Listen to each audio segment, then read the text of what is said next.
नमस्कार दोस्तों, स्वागत है आपका हमारे इस चैनल धूप धुनुची आरती में। दोस्तों, धूप धुनुची आरती चैनल में आज हम बात करेंगे, यानी कि हमारी इस वीडियो में आज हम बात करेंगे माघ महीने की गुप्त नवरात्रि को लेकर।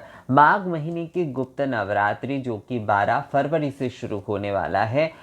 वैसे तो देखिए दोस्तों, ये गुप्त नवरात्रि होती है तो ये कहा जाता है कि जो गृहस्थ आराधना की पूजा है उससे ज़्यादा ये साधना की पूजा होती है। तो जो साधक होते हैं वही मूल रूप से जो है ये पूजन करते। तो साधक होने का मतलब ये नहीं है कि गृहस्थ लोग जो है वो साधना या फिर साधक की तरह पूजन नहीं कर सकते, वो भी कर सकते हैं। पर ज़्यादातर क्या होता है, आपको शायद ऐसे साधक शायद आपको 10 में से शायद आपको एक मिलेंगे, अगर आप ढूंढेंगे तो। क्योंकि एकाग्रता बहुत ज़रूरी होती है साधना के लिए। और बिल्कुल जो है ना, ये जो गुप्त नवरात्रि का समय होता है, जितना आप एकांत रहकर, जितना आप निर्जन में रहकर, निर्जन का मतलब क्या होता है, जहाँ पर बहुत ज़्यादा शोर शराबा नहीं है, लोग बहुत आते जाते नहीं हैं, उस तरह से जो है अगर आप ये आराधना यानी कि ये साधना करते हैं, इसे एक्चुअली आराधना तो है ही, पूजा का मतलब तो आराधना ही, पर ये आराधना जो है ना ये साधना की तरह होती है। क्योंकि ये मूल रूप से जो है ये साधना की पूजन कहा जाता है। यानी कि ये जो गुप्त नवरात्रि का समय होता है ये साधना का समय होता है। अब साधना केवल मात्र जो है वो सिद्धि पाने के लिए होता है ऐसा नहीं है, देवी के प्रति कामना के लिए भी जो है, मतलब माँ की कृपा पाने के लिए, माँ के प्रति जो है अपने ये भक्ति और अनुराग जो है वो वृद्धि के लिए भी कई लोग साधना करते हैं। हर समय जो है केवल जो है सिद्धि के लिए और ऐसे वस्तुओं के कामना के लिए जो है वो साधना नहीं करते हैं। ज़्यादातर जो है वो माँ के कृपा पाने के लिए भी जो है साधना किया करते हैं। तो ये सारे विषय जो है आपको थोड़ा ध्यान में रखना है कि इस पूजा में जो है बहुत ज़्यादा शोर शराबा ऐसा मत करिए। एकांत रहकर आप पूजा करने की हमेशा कोशिश करिए। जो माघ गुप्त नवरात्रि हो या जो भी गुप्त नवरात्रि, वैसे तो पूजा अगर थोड़ा एकांत में रहकर किया जाए तो बहुत ही अच्छा है। पर क्योंकि ये गुप्त नवरात्रि आपको समझ में आ ही जा रहा है कि गुप्त नवरात्रि की पूजा है, तो गुप्त नवरात्रि की पूजा जो है वो आपको हमेशा एकांत में थोड़ा सा आपको उसे क्या कहते हैं, मतलब चंचल नहीं है, मतलब चारों ओर जो चंचलता जो है ना वो नहीं होना चाहिए, थोड़ा स्थिरता होनी चाहिए। तभी जो है ये पूजा जो है आपको बहुत ज़्यादा फलदायी होगा। यानी माँ के प्रति अगर आप भक्ति वृद्धि के लिए भी ये पूजा कर रहे हैं तो भी जो है इसमें चंचलता को छोड़कर स्थिरता की बहुत ज़रूरी है। ये एक बहुत अहम विषय है। तो अब आते हैं हम धूप सेवा के बारे में, क्योंकि ये इस विषय में ज़्यादातर आप लोगों ने कहा है कि हम जो है, क्योंकि गुप्त नवरात्रि में तो हम दश महाविद्या की पूजा नहीं कर सकते और ना ही हम जो है इस नवरात्रि को बहुत बड़े तरीके से पालन कर पाते, क्योंकि शारदीय और वासंतिक जो नवरात्रि होते वही जो है ज़्यादातर गृहस्थ करते हैं। और उस समय क्या होता है, एक प्रकार से ना करना थोड़ा आसान रहता है क्योंकि सभी करते हैं। और ऐसा नहीं है कि गुप्त नवरात्रि कोई नहीं करता है, ऐसा भी नहीं है। कई लोग गुप्त नवरात्रि यानी 4 नवरात्रि ही करते हैं। पर क्या होता है, शारदीय नवरात्रि और बस जो वसंत नवरात्रि होते हैं उस समय जो होता है थोड़ी व्यवस्था करना थोड़ा आसान हो जाता है, क्योंकि वो सभी लोग करते हैं। तो एक उस प्रकार का एक माहौल भी रहता है अगर आप देखा जाए तो कई लोगों ने मुझसे कहा है कि आप जो है हमें धूप सेवा बता दीजिए सही तरीके से किन किन वस्तु से करना चाहिए, ताकि हम जो है कम से कम गुप्त नवरात्रि के दौरान धूप सेवा जो है वो माँ की हम अच्छे से कर पाए, और उसके साथ साथ जैसे कि धूप दीप की आरती है वो भी हम कर पाए। तो धूप दीप की आरती के ऊपर तो मैंने देखी शारदीय नवरात्रि के समय वीडियो ऑलरेडी बना दिया है, तो आप अगर वो वाला देख लेंगे तो उससे आपको जो है आसानी हो जाएगी।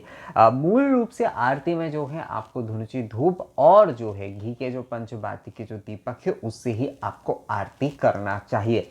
हर पूजा में यही करना चाहिए, माँ की पूजा में जो है विशेषकर आप यही करिए। व्यजन जो है आप नहीं करिए, क्योंकि ये शीत ऋतु चल रहा है तो व्यजन जो है वो नहीं होता है। जो मतलब वसंत पंचमी होता है। ऐसे ऐसे ना कई समय क्या होता है दोस्तों, कई नाम जो है ऐसे याद करने में थोड़ा मुश्किल हो जाता है, पता नहीं क्या मतलब उसे कहते हैं ना कि स्मृति भंश भंश हो रहा है। तो पता नहीं स्मृति भंश हो रहा है या नहीं, मेरे अभी उतने उम्र भी नहीं हुए कि अभी जो है याद ना रख पाऊँ, पर कुछ समय क्या होता है कि नाम इस प्रकार से आ जाते हैं कि वो सच में याद करना। ऐसे ही मैंने शायद कुछ देर पहले ही इस बारे में मैं बात कर रहा था, अभी देखिए बोलते समय जो है कितने बार मैं सोच रहा हूँ उस विषय को। तो चलिए अब समय ना गवाते हुए जो है आप लोगों को बताते हैं कि नवरात्रि के 9 दिन आपको किन किन धूपों को करना है। वैसे 9 दिन नहीं, एक्चुअल में 10 दिन करना चाहिए आपको हमेशा। दशमी तक ही जो है ना आपको नवरात्रि के जो भी सारे आप धूप सेवा कर रहे हैं, आप पूजन आदि जो कुछ भी कर रहे हैं, वो आपको जो है वो दशमी तक करना चाहिए हमेशा। दशमी के सुबह तक जो है आपको वो करना ही चाहिए, यानी पूर्वाह्न जिसे कहा जाता है, 9:30 बजे तक जो है आपको उसे वो करना चाहिए। तो नवरात्रि धूप में प्रथम दिन आपको करना है घी, केसर, गुग्गुल, राल, इनके धूप आपको करना है। आप चाहे तो षडंग धूप भी कर सकते हैं। षडंग धूप वैसे प्रतिदिन किया जा सकता है, षष्ठी के दिन विशेषकर षडंग धूप करना ज़्यादा अच्छा रहता है, पर प्रतिदिन अगर आप चाहे तो षडंग धूप कर ही सकते हैं। पर अगर जो है आप उसकी व्यवस्था नहीं कर पा रहे हैं तो आपको घी, केसर, गुग्गुल और राल का धूप करना चाहिए। अगर इतने सारी चीज़ें नहीं मिल रहे हैं तो केवल जो है गुग्गुल, राल और घी का धूप भी किया जा सकता है। और दूसरे दिन जो है यानी कि जो द्वितीय दिन है उस दिन आपको अगरू का धूप करना है। अगरू, घी, कपूर और राल, इन वस्तुओं के धूप जो है, मतलब ऐसा नहीं है कि आप दूसरे वस्तु का इस्तेमाल नहीं कर सकते, पर ये जो वस्तु है अगर आप धूप में रखते हैं उस दिन तो ज़्यादा अच्छा रहता है। तीसरे दिन जो है आपको मिश्री, घी, केसर और दालचीनी, राल, गुग्गुल, इनके साथ जो है आपको धूप करना चाहिए। चौथे दिन जो है आपको राल, गुग्गुल, शहद और जटामांसी घी के साथ आपको धूप करना चाहिए। पांचवें दिन जो है आपको चंदन, ये चंदन कई लोगों ने मुझसे पूछा है कि क्या हम रक्त चंदन से कर सकते हैं। ये सवाल मुझे कई बार मिला है कि धूप क्या रक्त चंदन से करें या फिर पीले चंदन या फिर सफ़ेद चंदन से ही करना चाहिए। देखिए धूप जो होता है ना वो सुगंध के लिए होता है, तो इस वजह से जो है आपको श्वेत चंदन या फिर जो है जो पीले चंदन होते हैं उसका आपको इस्तेमाल करना ही चाहिए, क्योंकि वो गंधवर्धक होता है, वो गंधयुक्त होता है। रक्त चंदन जो लाल चंदन होता है उसमें गंध नहीं होता है उस प्रकार का। तो आप अगर रक्त चंदन इस्तेमाल करना चाहते हैं तो आप कर सकते हैं, पर जो है रक्त चंदन के भी छोटे छोटे कास्ट मिल जाता है, तो वो आप कर सकते हैं। एकदम छोटे छोटे इस प्रकार का एकदम मिल जाता है, तो वो आप कर ही सकते हैं। पर आपको जो है श्वेत और जो पीले चंदन है वो आपको अवश्य इस्तेमाल करना ही चाहिए।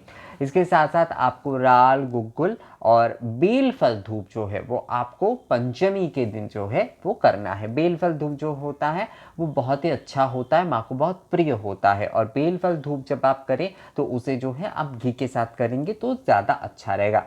वैसे कहा गया है कि ये सर्वेशा धूपं दुर्गाया गुग्गुल प्रिय, अर्थात माँ दुर्गा को जो है गुग्गुल प्रिय है, सबसे ज़्यादा प्रिय है। तो घृत मिश्रित गुग्गुल आप जो है करते हैं दुर्गा भक्ति तरंगिनी के अनुसार और पुराणों के अनुसार भी जो है माँ को जो है गुग्गुल सबसे प्रिय है। तो इसलिए जो है अगर आप गुग्गुल करते हैं नवरात्रि के प्रतिदिन माँ को घी और घी के साथ अगर वो करते हैं, राल में तो आप जलाएंगे ही, उसके साथ जो है आप घी के साथ गुग्गुल अगर प्रतिदिन करते तो ये बहुत ही ज़्यादा अच्छा होता है। तो ये आपको पंचमी के दिन जो है आपको चंदन, राल, गुग्गुल, बेलफल और जो है घी के साथ आपको धूप करना है। छठे दिन जो है आपको षडंग धूप कर लेना है। सातवें दिन जो है आपको सप्त धूप करना है। सप्त धूप के ऊपर, षडंग धूप के ऊपर मैंने ऑलरेडी वीडियो बना दिए है, आप अगर उन सारी वीडियोस को देख लेंगे तो आपको समझ में आ जाएगा ये सारे विषय। अष्टमी के दिन आप दशांग धूप कर सकते हैं, आप अष्टांग धूप कर सकते हैं, आप षोडशांग धूप कर सकते हैं, आप अष्टदशांग धूप कर सकते हैं। अगर आप चाहे तो जैसे कि राल, गुग्गुल, घी, केसर और मिश्री के साथ जो है धूप जो है वो भी आप कर सकते हैं। उसके साथ साथ अगरू और कपूर, इसका भी आप प्रयोग अवश्य करिएगा। इससे जो है आप अष्टमी के दिन धूप कर सकते हैं। अष्टमी के दिन ना कई प्रकार के अलग अलग प्रकार के धूप होते हैं, तो आप जो है इन सारी धूपों को, अगर आप अष्टांग धूप, दशांग धूप, षोडशांग धूप और अष्टदशांग धूप इस्तेमाल करते तो ये तो बहुत अच्छा है। पर अगर इतने सारे वस्तु आपको नहीं मिलता है तो जैसे कि मैंने आपको बताया कि दाल, गुगुल, केसर, घी, मिश्री और चंदन, अगरू, कपूर के साथ भी आप जो है माँ को धूप कर सकते हैं। नवमी के दिन जो है आपको बेल फल धूप अवश्य करना चाहिए, बेल पत्र धूप आपको अवश्य करना चाहिए। यानी कि बेल पत्र जो होता है, बेल पत्र जो होता है उसके धूप आप घी में, अवश्य घी से ही आप जो है उसे करिएगा। चाहे बेल फल करे या बेल पत्र धूप करे, आप जो है घी से करिएगा।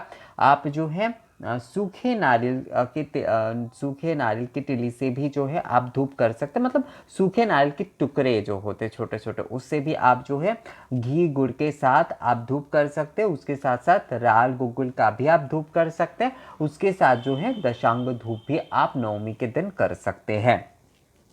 दशमी के दिन जो है आप षडंग धूप कर सकते हैं, पंचांग धूप कर सकते हैं, सप्त धूप कर सकते हैं।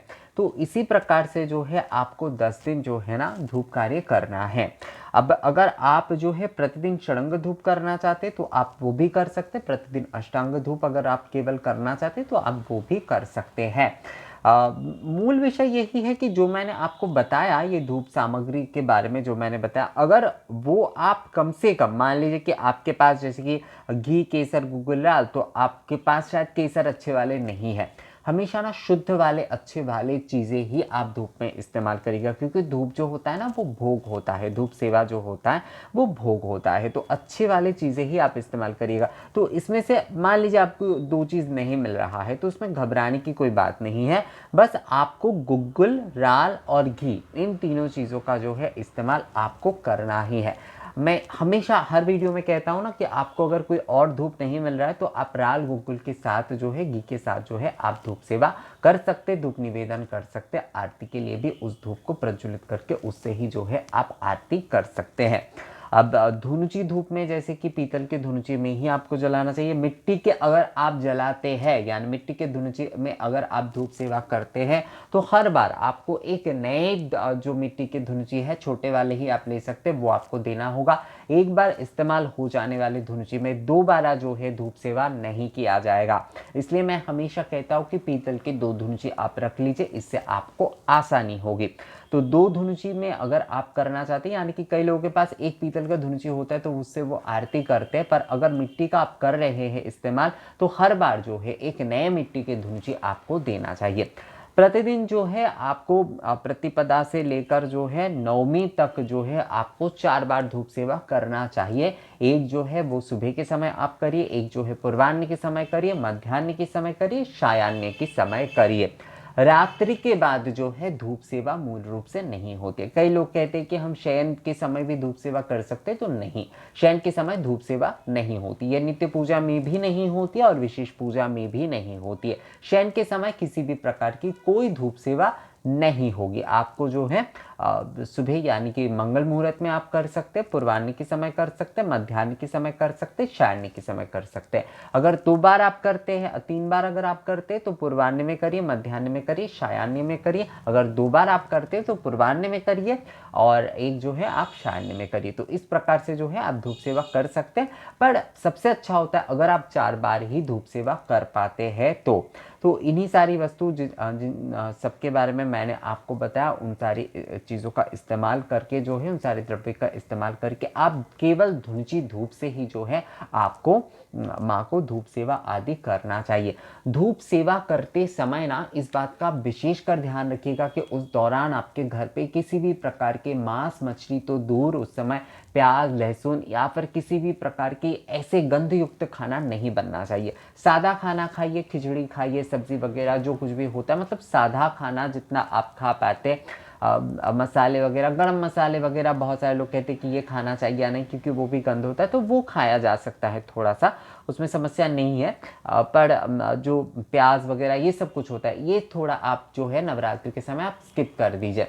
कई लोग खाते हैं, मैं ये नहीं कहता कि कई लोग कहते हैं कि क्या हमें छोड़ देना चाहिए, हम जो है ये करते। तो आप अगर प्रतिदिन खाते हैं, मतलब आप प्याज लहसुन, कई लोग खाते, जो लोग उस प्रकार से वेज खाते हैं, मतलब जो शायद वेज ही खाते पर प्याज लहसुन का इस्तेमाल करते, तो मैं उन्हें भी कहूँगा कि कम से कम जो है आप जो है नवरात्रि के दौरान कम से कम जो है प्याज लहसुन मत खाइए। आप नवरात्रि के दशमी के बाद अगर खाते तो कोई बात नहीं है, पर नवरात्रि के दौरान अगर धूप सेवा आप कर रहे हैं तो उसमें प्याज लहसुन जो है आप इस्तेमाल मत करिए। तो इसी प्रकार से जो है आपको नवरात्रि में गुप्त नवरात्रि यानी माघ गुप्त नवरात्रि में आपको धूप सेवा करना है। और धूप सेवा के साथ साथ आरती करना विशेष आवश्यक होता है। आरती के बिना धूप सेवा नहीं होती है। आपको हर बार जो है धूप सेवा देने के बाद जो है आपको आरती करना ही होगा। और सरस्वती पूजा के दिन अगर आप जो है माँ सरस्वती की अलग से धूप सेवा करना चाहते हैं तो वो भी कर सकते हैं। और उसके साथ साथ जो है जिस तरह से आपके प्रतिदिन के जो नवरात्रि की धूप सेवा है वो तो चलेगी ही, उसके साथ साथ आप अलग से माँ सरस्वती की धूप सेवा अगर करना चाहते हैं श्री पंचमी यानी वसंत पंचमी के दिन तो वो भी आप कर ही सकते हैं।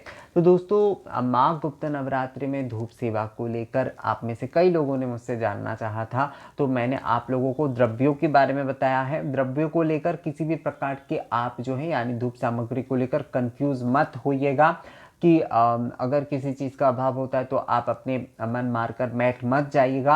आप राल गुग्गुल का इस्तेमाल करके, घी इस्तेमाल करके, कपूर इस्तेमाल करके जो है ना आप धूप कर ही सकते। और एक बात जो है और मैं यहाँ पर बता देता हूँ, क्योंकि कहते कहते ना कई बात जो है वो आ जाते हैं। धूप जब भी जलाए आप तो कपूर से जला सकते हैं, घी के बाती से जला सकते हैं, कागज से बिल्कुल मत जलाइएगा। कई लोग कागज से जलाते हैं और मुझे कहते हैं कि हम लोग तो कागज से जलाते हैं। तो मैं बार बार आप लोगों से कहता हूँ दोस्तों कि कागज से नहीं जलाए जाते हैं, या तो आपको कपूर से जलाना चाहिए या तो जो है आपको घी के बाती से जलाना चाहिए। तो इस प्रकार से ही जो है आपको धूपाग्नि प्रज्वलित करके माँ को जो है आपको वो धूप निवेदन करना है, आपको जो है माँ की धूप सेवा करना है, धूप आरती आदि करना है। आप चाहे तो माँ की श्रृंगार आदि के साथ साथ माँ के धूप विलास भी कर सकते हैं। तो दोस्तों ये वीडियो आपको कैसा लगा मुझे कमेंट्स करके ज़रूर बताइएगा। अगर ये वीडियो अच्छा लगा है तो इसे लाइक और शेयर भी ज़रूर कर दीजिएगा। मिलेंगे आपसे अगले वीडियो में नए किसी जानकारी के साथ, तब तक के लिए नमस्कार।